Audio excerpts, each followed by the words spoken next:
का जो ड्राइवर है, उनका जो नौकर है, वो बताता है कि कहीं न कहीं भैया की तबीयत खराब है। डॉक्टरों के पास जाते हैं, उन्होंने बोला कि कहीं न कहीं कोई पॉइज़नस सिम्पटम बॉडी के ऊपर दिखाई दे रहा है। उसके बाद पोस्टमार्टम होता है, अखिलेश यादव पहुँचते हैं, पूरा यादव समाज और खासकर समाजवादी पार्टी के बड़े-बड़े नेता और सभी लोग वहाँ पहुँचते हैं। अपर्णा यादव बाहर थीं, बाद में आती हैं। तो सबसे बड़ी बात ये, जो व्यक्ति ऑलरेडी 2 महीने पहले बता चुका था कि किस तरीके से वो मानसिक तौर पर परेशान है, उसके साथ ये अगर चीज़ें हो गई हैं, तो आप सोच समझ सकते हो कि कितना ज़्यादा मानसिक तौर पर वह व्यक्ति परेशान होगा। अब सवाल ये है, क्या इस चीज़ को सॉल्व नहीं किया जा सकता था? उसके बीच में भाजपा नेता जो अपर्णा यादव हैं, उनकी जो हरकतें हैं वो आपने देखी कि समाजवादी पार्टी के जो नेता हैं, अध्यक्ष हैं अखिलेश यादव, उनका वो झंडा जला देते हैं। उनकी फ़ोटो थी उस झंडे पर।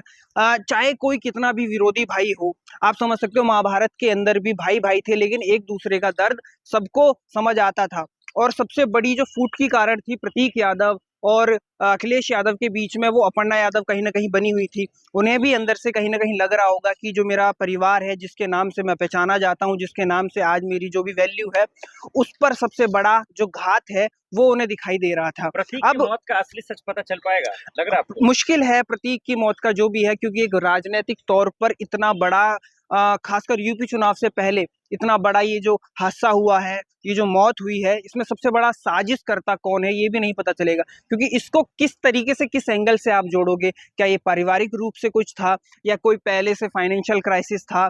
ये सारी चीज़ खुल कर के नहीं आएँगी। और एक बड़ा नाम जो अखिलेश यादव हैं, उनके वो भाई हैं, तो उत्तर प्रदेश की जो राजनीति है, उसमें भी कहीं न कहीं ऐसा विस्फोट होगा कि देखिए अपने भाई को नहीं बचा पाए, देखिए कैसे अपने भाई का साथ नहीं दिया। तो ये चीज़ें भी खुल के आएँगी और कहीं न कहीं समाजवादी जो पार्टी है, वो भी गिरती हुई नज़र आएगी। तो आप इस चीज़ को राजनीतिक तौर पर भी देखिए। लेकिन सबसे बड़ा सवाल कि जो भाजपा की जो नेता हैं, क्या भाजपा अपनी महिला शक्ति को इस तरीके से बोलती हैं कि अपने परिवार को बाद में देखो, पहले पार्टी को देखो, पहले अपनी राजनीति को देखो? क्योंकि समाजवादी पार्टी में अखिलेश यादव की जो भाभी एक तरीके से जो अपर्णा यादव है, उन्हें क्या नहीं मिला? आप चाहे सांसद बन जाओ, अखिलेश यादव लड़ाने के लिए तैयार थे। आप चाहे विधायक बन जाओ, अखिलेश यादव लड़ाने की एक एमएलसी की सीट जो भाजपा उनको नहीं दे रही थी, जो वैल्यू नहीं दे रही थी, ऐसा क्या उनको टॉर्चर किया जा रहा था प्रतीक यादव एंड प्रतीक फैमिली को? यादव ने सोशल मीडिया के माध्यम से ये कहा था कि मैं जी। बहुत परेशान हूँ, प्रताड़ित हूँ, मैं इस तलाक दूँगा, हाँ, अपर्णा यादव। बिल्कुल साफ-साफ बोला था, लेकिन बाद में जो भी उनकी म्यूचुअल अंडरस्टैंडिंग हो, क्योंकि उधर का जो कल्चर है, वहाँ पे तलाक जैसी चीज़ें बहुत कम देखी जाती हैं। वहाँ जो कल्चर है, वहाँ पे कहा जाता है कि अगर एक बार किसी से संयोग संगठन हो गया, विवाह हो गया, तो फिर जीना उसी के साथ, मरना उसी के साथ। लेकिन यहाँ पे आप देख सकते हैं, सिर्फ़ 38 साल की उम्र में इतना बड़ा हादसा हो जाना, जिस तरीके से एक बार आपने देखा था, एक बॉलीवुड के भी एक एक्टर थे, वो भी रातों-रात गायब हो गए, वो भी हादसे में उनको बता दिया गया सुसाइड है, लेकिन आज तक कोई खुलासा नहीं हो पाया। वैसे ये भी एक राज़ बन के रह प्रतीक जाएगा। यादव के जितने भी दोस्त हैं, वो हुँ। मीडिया से बात नहीं कर रहे हैं और सिर्फ हाथ जोड़ ले रहे हैं। क्या इसको भी एक शक के दायरे में देखा शक जाए? के दायरे में, सब लोग क्योंकि मौन हैं। प्रेशर है और इसका अगर अखिलेश यादव ने कहा है निष्पक्ष जाँच हमें चाहिए, इसके अंदर जो भी दोषी है, अगर कोई पॉइज़न दिया गया है या प्रेशर कहीं से कराया गया है, तो हम उसकी निष्पक्ष जाँच चाहते हैं। लेकिन मुझे जो ऐसा लगता है, ये इतना लाइमलाइट और हाई-फाई मामला है, तो इसमें शायद ऐसा कुछ ना देखने को मिले, इसे दबाने की ज़्यादा कोशिश की जाएगी, क्योंकि इससे दोनों से बड़ी बात ये है कि ये चीज़ होनी नहीं चाहिए थी। और अपर्णा यादव का इसमें ज़्यादा हाथ इसलिए है क्योंकि प्रतीक यादव ने ऑलरेडी 2 महीने पहले इंस्टाग्राम पर अपनी जो गुहार है, अपना जो दर्द है, वो सारा का सारा साझा कर दिया था। उन्होंने साफ बताया था कि किस तरीके से मैं डिप्रेशन में हूँ, किस तरीके से मैं प्रताड़ित हूँ। जो मेरी वाइफ़ अपर्णा यादव, जो कि भाजपा की इस समय पे नेता हैं, वो बिल्कुल भी एक पारिवारिक माहौल जो है, वो मुझे नहीं दे पा रही हैं। उसके बाद 2 दिन बाद हो जाता है कि सारी चीज़ें सॉर्ट आउट हो गई हैं और उसके बाद ऐसी चीज़ हो जाना, सुबह-सुबह 5 बजे ये सारी चीज़ आती हैं, उनका जो ड्राइवर है, उनका जो नौकर है, वो बताता है कि कहीं न कहीं भैया की तबीयत खराब है। डॉक्टरों के पास जाते हैं, उन्होंने बोला कि कहीं न कहीं कोई पॉइज़नस सिम्पटम बॉडी के ऊपर दिखाई दे रहा है। उसके बाद पोस्टमार्टम होता है, अखिलेश यादव पहुँचते हैं, पूरा यादव समाज और खासकर समाजवादी पार्टी के बड़े-बड़े नेता और सभी लोग वहाँ पहुँचते हैं। अपर्णा यादव बाहर थीं, बाद में आती हैं। तो सबसे बड़ी बात ये, जो व्यक्ति ऑलरेडी 2 महीने पहले बता चुका था कि किस तरीके से वो मानसिक तौर पर परेशान है, उसके साथ ये अगर चीज़ें हो गई हैं, तो आप सोच समझ सकते हो कि कितना ज़्यादा मानसिक तौर पर वह व्यक्ति परेशान होगा। अब सवाल ये है, क्या इस चीज को सॉल्व नहीं किया जा सकता था?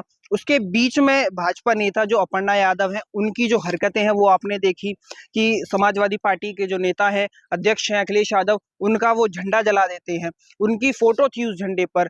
चाहे कोई कितना भी विरोधी भाई हो, आप समझ सकते हो महाभारत के अंदर भी भाई भाई थे, लेकिन एक दूसरे का दर्द सबको समझ आता था।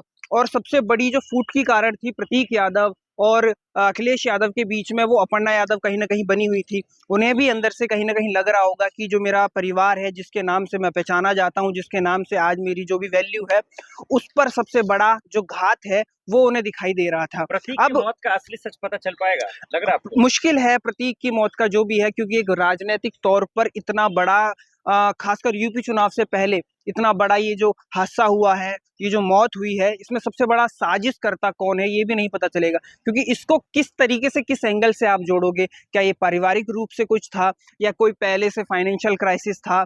ये सारी चीज खुल करके नहीं आएंगी। और एक बड़ा नाम जो अखिलेश यादव है, उनके वो भाई हैं, तो उत्तर प्रदेश की जो राजनीति है उसमें भी कहीं ना कहीं ऐसा विस्फोट होगा कि देखिए अपने भाई को नहीं बचा पाए, देखिए कैसे अपने भाई का साथ नहीं दिया। तो ये चीजें भी खुल के आएंगी और कहीं ना कहीं समाजवादी जो पार्टी है वो भी गिरती हुई नजर आएगी। तो आप इस चीज को राजनीतिक तौर पर भी देखिए। लेकिन सबसे बड़ा सवाल कि जो भाजपा की जो नेता है, क्या भाजपा अपनी महिला शक्ति को इस तरीके से बोलती हैं कि अपने परिवार को बाद में देखो, पहले पार्टी को देखो, पहले अपनी राजनीति को देखो? क्योंकि समाजवादी पार्टी में अखिलेश यादव की जो भाभी एक तरीके से जो अपर्णा यादव है, उन्हें क्या नहीं मिला? आप चाहे सांसद बन जाओ, अखिलेश यादव लड़ाने के लिए तैयार थे। आप चाहे विधायक बन जाओ, अखिलेश यादव लड़ाने की एक एमएलसी की सीट जो भाजपा उनको नहीं दे रही थी, जो वैल्यू नहीं दे रही थी, ऐसा क्या उनको टॉर्चर किया जा रहा था प्रतीक यादव एंड फैमिली को? ने सोशल मीडिया के माध्यम से ये कहा था कि मैं जी बहुत परेशान हूँ, प्रताड़ित हूँ, मैं इस तलाक दूंगा। हाँ, अपर्णा यादव बिल्कुल साफ साफ बोला था। लेकिन बाद में जो भी उनकी म्यूचुअल अंडरस्टैंडिंग हो, क्योंकि उधर का जो कल्चर है वहाँ पे तलाक जैसी चीजें बहुत कम देखी जाती हैं। वहाँ जो कल्चर है वहाँ पे कहा जाता है कि अगर एक बार किसी से संयोग संगठन हो गया, विवाह हो गया, तो फिर जीना उसी के साथ, मरना उसी के साथ।